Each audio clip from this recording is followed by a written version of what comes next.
ಇವತ್ತು ಬೆಳಿಗ್ಗೆ ಬಂದು ಯಾರೋ ಸರ್ವೆ ನಂಬರ್ 27/1ನಲ್ಲಿ ಬಂದು ಸರ್ವೆ ಮಾಡೋಕ್ಕೆ ಶುರು ಮಾಡಿದರು ಬೆಳಿಗ್ಗೆ. ಇದು 2097ನಲ್ಲಿ 1 ಎಕರೆ 16 ಗುಂಟೆ GPA ಮಾಡಿಕೊಟ್ಟಿದ್ದಾರೆ.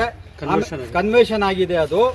ಮತ್ತೆ 1989ನಲ್ಲಿ 36 ಗುಂಟೆ ತಿರ್ಗಾ GPA ಮಾಡಿಕೊಟ್ಟಿದ್ದಾರೆ. ಅದು ಸಹ ಆಮೇಲೆ ಕೋರ್ಟ್ಗೆ ಹಾಕಿ ತಿರ್ಗಾ ಕಾಂಪ್ರಮೈಸ್ ಆಗಿ 5 ಲಕ್ಷ ರೂಪಾಯಿ ತಗೊಂಡು ತಿರ್ಗಾ ನಾವು ತೊಂದರೆ ಮಾಡಲ್ಲ ಅಂತ ಇವಾಗ ಅವ್ರ ಮಕ್ಕಳು ಯಾರೋ ಫೋರ್ಜರಿ ಇನ್ನು ಯಾರ್ಯಾರೋ ಬಂದು ಇಲ್ಲಿ ಸರ್ವೆ ಮಾಡೋಕ್ಕೆ ಹೋಗಿದ್ದವಾಗ ಇಲ್ಲಿರೋ ಸೈಡ್ ಅವರೆಲ್ಲ ಇದು ಹೇಳಕ್ಕೆ ಕಳ್ಳರ ಥರ ಓಡ್ಬಿಟ್ರು ಇಲ್ಲಿಂದ. ನಮಗೆ ಏಕಾಏಕಿ ಯಾರು ಏನು ಇನ್ಫಾರ್ಮೇಷನ್ ಬಂದಿಲ್ಲ, ನೋಟಿಸ್ ಬಂದಿಲ್ಲ, ಏನೂ ಬಂದಿಲ್ಲ. ಸುಮ್ಮನೆ ಬಂದು ಇಲ್ಲಿ ತಲೆ ಹರಟೆ ಮಾಡ್ತಾ ಇದ್ದಾರೆ. ಇದು ಪಾಣಿಗಳಲ್ಲಿ ಕನ್ವೇಷನ್ ಆಗಿ ನೀವು ತಿರ್ಗಾ ಅಧಿಕಾರಿಗಳು NAK ಆ್ಯಕ್ಟ್ ಮಾಡಿಲ್ಲ. ಪಾಣಿನಲ್ಲಿ ಅಧಿಕಾರಿಗಳು ಅವರು ಆವತ್ತೇ NAK ಆ್ಯಕ್ಟ್ ಮಾಡಿದ್ದಿದ್ರೆ ಇವತ್ತು ಈ ತೊಂದರೆ ಬರ್ತಾ ಇರಲಿಲ್ಲ. ಅವರು ಇಲ್ಲಿ ಬರೋಕ್ಕೆ ಸಾಧ್ಯನೇ ಆಗ್ತಾ ಇರಲಿಲ್ಲ. ಈ ರೋಡ್ ಎಲ್ಲ ಬಂದ್ ಮಾಡ್ತೀವಿ, ಇದು ನಮ್ಮದೇ ಅದು ನಮ್ಮದೇ ಅಂತ ಸುಮ್ಮನೆ ಬಂದು ತೊಂದರೆ ಮಾಡ್ತಾ ಇದ್ದಾರೆ. ಇದ್ರ ಮೇಲೆ ಕಠಿಣವಾಗಿ ಆ್ಯಕ್ಷನ್ ತೊಗೊಬೇಕು ನೀವೆಲ್ಲ.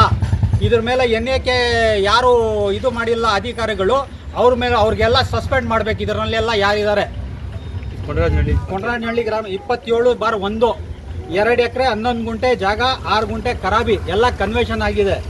1 ಎಕರೆ 16 ಗುಂಟೆ ಮತ್ತು 36 ಗುಂಟೆ 2 GPA ಕೊಟ್ಟಿದ್ದಾರೆ. GPAಗೆ ನಾವು ತಿರ್ಗಾ ಅಡ್ಡ ಬರಲ್ಲ, ಯಾವತ್ತೂ ಕ್ಯಾನ್ಸಲ್ ಆಗಲ್ಲ ಅಂತ 5 ಲಕ್ಷ ರೂಪಾಯಿ ಇದು ತಗೊಂಡಿದ್ದಾರೆ ಕೋರ್ಟ್ನಲ್ಲಿ 89ನಲ್ಲಿ.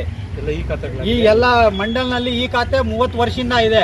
ಖಾತೆಗಳು ಇಷ್ಟ ಕಂದಾಯ ಕಟ್ತಾ ಇದ್ದಾರೆ ಸೈಡ್ಗಳವರೆಲ್ಲ. ಸುಮ್ಮನೆ ಇವತ್ತು ಬಂದು ಅವ್ರು ಯಾರೋ ಗೊತ್ತಿಲ್ಲ, ಅವ್ರ ಫ್ಲಾಟ್ ಅವ್ರು ಇದಾರೋ ಯಾರೋ ಫೋಕಸ್ ಅವರು ಇವ್ರು ಬಂದು ಕೇಳಿದ ತಕ್ಷಣ ಇಲ್ಲಿಂದ ಕಳ್ಳರು ಓಡ್ತಾರಲ್ಲ ಹಂಗೆ ಓಡ್ಬಿಟ್ರು ಅವರೆಲ್ಲ.